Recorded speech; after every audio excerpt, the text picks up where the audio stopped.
মেয়েরা আমরা an astrologers day পড়া শুরু করেছিলাম, অর্থাৎ একজন জ্যোতিষীর দিন বা একজন জ্যোতিষীর একটা দিনের গল্প এখানে বলা হয়েছে এই ছোট গল্পটির মাধ্যমে।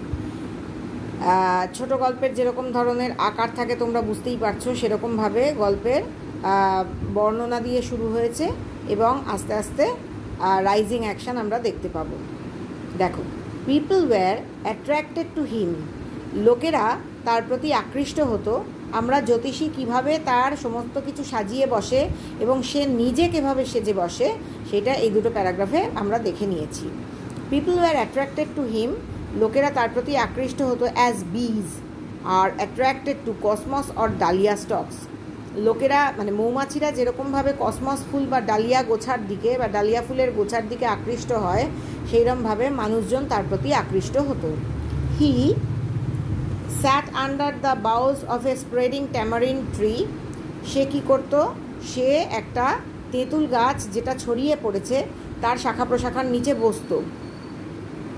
Which flanked a path running through the town hall park, যে ট্যামারিন ট্রি যে গাছটা ফ্ল্যাঙ্কড অবস্থিত ছিল, ফ্ল্যাঙ্কড কথাটার মানে হচ্ছে অবস্থিত ছিল। পাথ রানিং অর্থাৎ একটা রাস্তার এক পাশে অবস্থিত ছিল, এক পাশে এই পাথ একটা রাস্তার এক পাশে অবস্থিত ছিল এই গাছটা, যে রাস্তাটা চলে গেছে running through the town hall park, town hall পার্কের দিকে চলে গেছে যে রাস্তাটা, সেই রাস্তাটার একটা পাশে অবস্থিত ছিল। অর্থাৎ টাউন হল পার্কের মধ্যে গিয়ে রাস্তাটা শেষ হয়েছে, সেই রাস্তার এক পাশে এই তেঁতুল গাছটা অবস্থিত ছিল। ইট ওয়াজ এ রিমার্কেবল প্লেস, এই জায়গাটা, এই রাস্তাটা এক পাশ দিয়ে চলে গেছে এবং সেই রাস্তার একটা পাশে এই তেঁতুল গাছ, তার নিচে সে বসতো, সেই জায়গাটা ছিল একটা অত্যন্ত গুরুত্বপূর্ণ জায়গা। ইন মেনি ওয়েজ, বিভিন্নভাবে।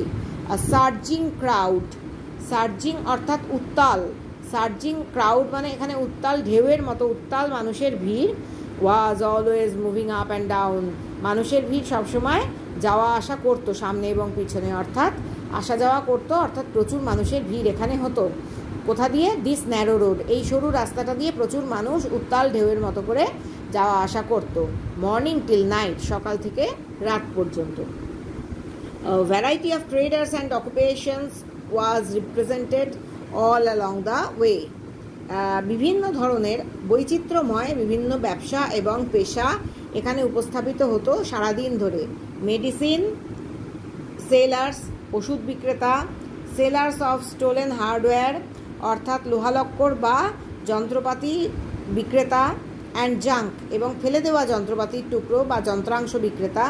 Magicians and above all, magician বা জাদুকররা থাকতো, এবং সর্বোপরি অ্যান অকশনিয়ার, একজন নিলামকারী। অফ চিপ ক্লোথ, সস্তা কাপড়ের একজন নিলামকারীও সেখানে বসত। হু ক্রিয়েটেড এনাফ ডিন, যে সৃষ্টি করত প্রচুর কোলাহল বা হইচই। ডিন কথাটার মানে হচ্ছে কোলাহল বা হইচই। অল ডে, সারাদিন ধরে। To attract the whole town, সমস্ত শহরের মানুষদের ওখানে আকৃষ্ট করার জন্য সে সারাদিন ধরে কোলাহল করে যেত বা হইচই করে যেত। নেক্সট টু হিম ইন ভোসিফেরাসনেস, তারপরেই বসতো প্রচণ্ড কোলাহলপূর্ণভাবে, তারপরেই আসতো। ভোসিফেরাসনেস কথাটার মানে হচ্ছে কোলাহলপূর্ণভাবে আসতো। আ ভেন্ডার, একজন বিক্রেতা। অফ ফ্রাইড গ্রাউন্ড নাটস, ভাজা বাদাম বিক্রি করতো সে। হু গেভ হিজ ওয়্যার, যে তার বিক্রয় দ্রব্যের, ওয়্যার মানে হচ্ছে বিক্রয় দ্রব্য বা যা সে বিক্রি করবে, যে তার বিক্রয় দ্রব্য বা যা সে বিক্রি করবে তার নাম, ফ্যান্সি নেম, প্রতিদিন একটা শৌখিন নাম দিত। ইচ ডে, প্রতিদিন। কলিং ইট, কোনোদিন ডাকতো তার বিক্রয়ের জিনিসটাকে বোম্বে আইসক্রিম বলে, ওয়ান ডে, একদিন।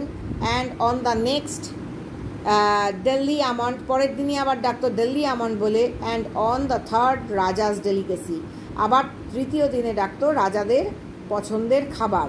And so on and so forth, এইভাবেই সে তার জিনিসগুলোকে নাম দিত, বাদামগুলোকে, এবং বিভিন্নভাবে সে বিক্রি করে চলত। অ্যান্ড পিপল ফ্লকড টু হিম, লোকেরা তার চারপাশে ভিড় করত।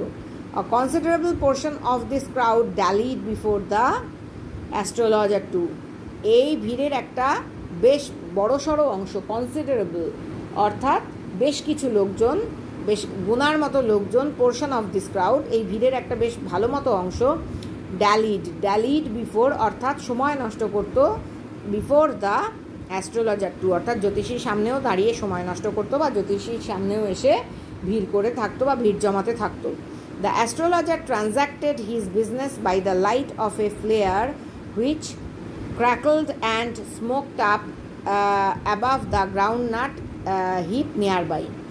এবং জ্যোতিষী কী করতো, তার ব্যবসাটা চালিয়ে যেত ওই বাদামের স্তূপের ফাঁক দিয়ে ধোঁয়া পেরিয়ে চটচট শব্দ করে যে ধোঁয়াটা জ্বলতো অফ এ ফ্লেয়ার মানে হচ্ছে দেখো এখানে জ্বলন্ত বাতি বা জ্বলন্ত মশাল বোঝানো হচ্ছে।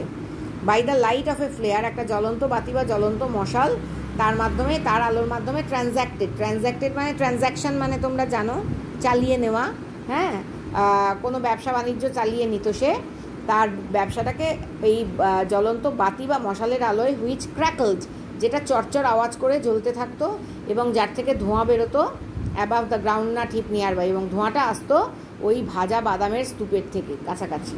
সেই ধোঁয়াটা পেরিয়ে যেটুকু আলো আসতো এই অ্যাস্ট্রোলজার বা জ্যোতিষীর কাছে তাই দিয়েই সে তার কাজ চালিয়ে নিত। Half the enchantment of the place was due to the fact that it did not have the benefit of municipal lighting. বেশিরভাগই এনচ্যান্টমেন্ট কথাটার মানে হচ্ছে আলো আঁধারি অর্থাৎ একটা জাদুময় পরিবেশ বা একটা মোহাচ্ছন্ন পরিবেশ। এনচ্যান্টমেন্ট আলো আঁধারির যে পরিবেশ সেটা তৈরি হতো মূলত এই বাস্তব ঘটনার কারণে যে সেখানে মিউনিসিপ্যাল লাইটিংয়ের কোনো সুবিধে বা সুযোগ ছিল না। The place was lit up by shop lights পুরো জায়গাটাই আলোকিত ছিল দোকানের আলোগুলোর দ্বারা। One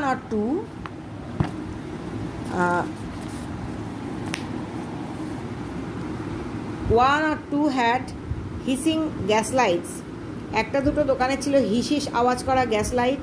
some had naked flares কারুর ছিল খোলা বাতি। এর আগে ফ্লেয়ারের মানে বললাম নেকেড ফ্লেয়ার্স অর্থাৎ খোলা বাতি বা খোলা মশাল ছিল। স্টাক অন পোলস দণ্ড বা লাঠির ওপর বাঁধা থাকতো যেগুলো। Somewhere lit up by old cycle lamps পুরনো সাইকেলে যে আলোগুলো লাগানো থাকতো সেই সাইকেলের আলোগুলো দিয়ে আলোকিত থাকতো। অ্যান্ড ওয়ান অর টু একটা বা দুটো লাইক দ্য অ্যাস্ট্রোলজার্স জ্যোতিষীর মতো একটা দুটো দোকান থাকতো managed without lights of their own নিজেদের আলো ছাড়াই তারা চালিয়ে নিত। It was a bewildering criss cross of light rays এই এলাকাটা হয়ে থাকতো একটা বিভ্রান্তিকর একটা আঁকাবাঁকা আলোর রেখায় মানে আলোকিত একটা অঞ্চল। অ্যান্ড মুভিং শ্যাডোজ এবং চলমান ছায়া অর্থাৎ কোথাও কোথাও আলো আছে কোথাও কোথাও আলো নেই ছায়া আছে এইরকম একটা আলো আঁধারিময় জায়গা ওখানে হয়ে থাকতো। বিউইল্ডারিং মানে একেবারেই বিভ্রান্ত করে দিত যা হতভম্ব করে দিত যা ওই রকম আঁকাবাঁকা আলোর নকশা এবং ছায়ার নকশার দ্বারা। This suited the astrologer very well এই আলো আঁধারিটা জ্যোতিষীকে খুব ভালো মানাতো।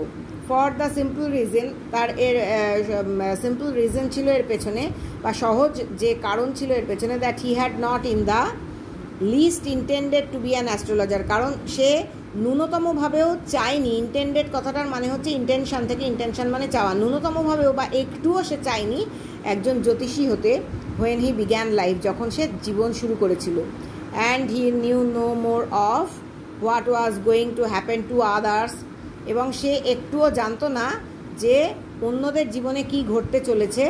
Than he knew what was going to happen to himself next minute ঠিক যেরকমভাবে সে জানতো না যে তার জীবনে ঠিক পরের মিনিটে কী ঘটনা ঘটতে চলেছে সেটাও যেমন সে জানতো না অন্যদের জীবনেও পরের মুহূর্তে কী ঘটনা ঘটবে সেটাও সে জানতো না। অর্থাৎ সে বাই প্রফেশন জ্যোতিষবিদ্যা শিখে জ্যোতিষী হয়নি অর্থাৎ সে কারুর জীবনেই পর মুহূর্তে কী ঘটবে সেটা সে জানে না। যেমন অন্য লোকেদের জীবনেও পর মুহূর্তে কী ঘটবে সেটা সে জানে না নিজের জীবনেও পরের মিনিটেই কী ঘটতে চলেছে সেটাও সে জানতো না। He was as much a stranger to the stars as were his innocent customers এই স্ট্রেঞ্জার মানে আগন্তুক বা অচেনা অতিথি এই তারাদের কাছে অর্থাৎ জ্যোতিষীরা কী করে তারাদের গতি প্রকৃতি দেখে তার কাস্টমারদের বা তাদের ক্রেতাদের ভাগ্য নির্ধারণ করে বা মক্কেলদের ভাগ্য নির্ধারণ করে। এই অ্যাস্ট্রোলজার বা জ্যোতিষী সে ওই যে তারাদের দেখে ভাগ্য গণনা করতো সেই তারাদের কাছে সে নিজেও একজন আগন্তুক বা অচেনা অতিথি ছিল। ঠিক যেরকম সে তার নিরীহ কাস্টমার বা ক্রেতাদের ভাগ্য গণনাকারী তারাদের কাছেও সে একজন অচেনা অতিথি ছিল অর্থাৎ তারাদের সে মোটেই চিনত না এবং তারা দেখে ভাগ্য গণনা সে মোটেই করতে পারতো না। Yet he said things which pleased and astonished everyone. কিন্তু সে এমন এমন কথা সব বলতো যে কথাগুলো প্রত্যেককে খুশি করতো এবং অবাক করে দিত। অ্যাস্টনিশড মানে বিস্মিত হওয়া বা অবাক হওয়া। That was more a matter of study, practice and shrewd guesswork. এবং এই যে তার ভবিষ্যৎ বলে দেওয়ার ক্ষমতাটা, এটা ছিল মূলত পর্যবেক্ষণ, অনুশীলন, অর্থাৎ ভালো করে নজর করা, ক্রমাগত চর্চা করে যাওয়া বা অনুশীলন করে যাওয়া, এবং শ্রিউড গেস ওয়ার্ক, প্রচণ্ড চালাকি সহ অনুমান শক্তির দ্বারা। এইগুলোর দ্বারাই সে ভাগ্য গণনা করে ফেলতে পারতো বা করার চেষ্টা করতো অন্তত, এবং যেগুলো মিলে যেত, অর্থাৎ সে ছিল একজন প্রতারক বা চালাক ব্যক্তি, যে লোককে ঠকিয়ে ভাগ্য গণনা করছে ভান করে সে জ্যোতিষবিদ্যা চালিয়ে যাচ্ছিল বা জ্যোতিষীর কাজ চালিয়ে যাচ্ছিল। আসলে সে সফল জ্যোতিষী মোটেই ছিল না। সফল জ্যোতিষী ছিল না ইন দ্য সেন্স আসলে সে জ্যোতিষী ছিল না, সে জ্যোতিষীর ভান করে তার পেশা চালিয়ে নিত বা টাকা উপার্জন করত। অল দ্য সেম, একই ব্যাপার। It was as much an honest man's labour as any other. যাই হোক, একজন সৎ মানুষ ঠিক যেরমভাবে প্রচণ্ড পরিশ্রম করে অন্য লোকেদের মতোই রোজগার করে, এই জ্যোতিষীও ঠিক সেইরকমভাবেই প্রচণ্ড সারাদিন ধরে পরিশ্রম করেই টাকা রোজগার করতো। And he deserved the wages, এবং যে টাকাটা সে রোজগার করতো সেটা তার প্রাপ্য ছিল। ওয়েজেস মানে তার মজুরি হিসেবে সেটা প্রাপ্য ছিল, কারণ সে প্রতিদিন প্রচণ্ড খাটতো। এবং এই যে কাজগুলো, স্টাডি, প্র্যাকটিস, শ্রিউড গেস ওয়ার্ক, এইগুলো চালানোও তো একটা বিশাল পরিশ্রমের কাজ। সেই পরিশ্রমটা করতো বলে এই মজুরিটা তার প্রাপ্য ছিল। He carried home at the end of a day, প্রতিদিনের শেষে যে মজুরিটা সে বাড়ি নিয়ে যেত সেটা তার প্রচণ্ড এই পর্যবেক্ষণ, অনুশীলন এবং চালাকিপূর্ণ অনুমান শক্তির দ্বারা সে কঠোর পরিশ্রম করে এই টাকাটা সে প্রতিদিন রোজগার করে বাড়ি নিয়ে যেত।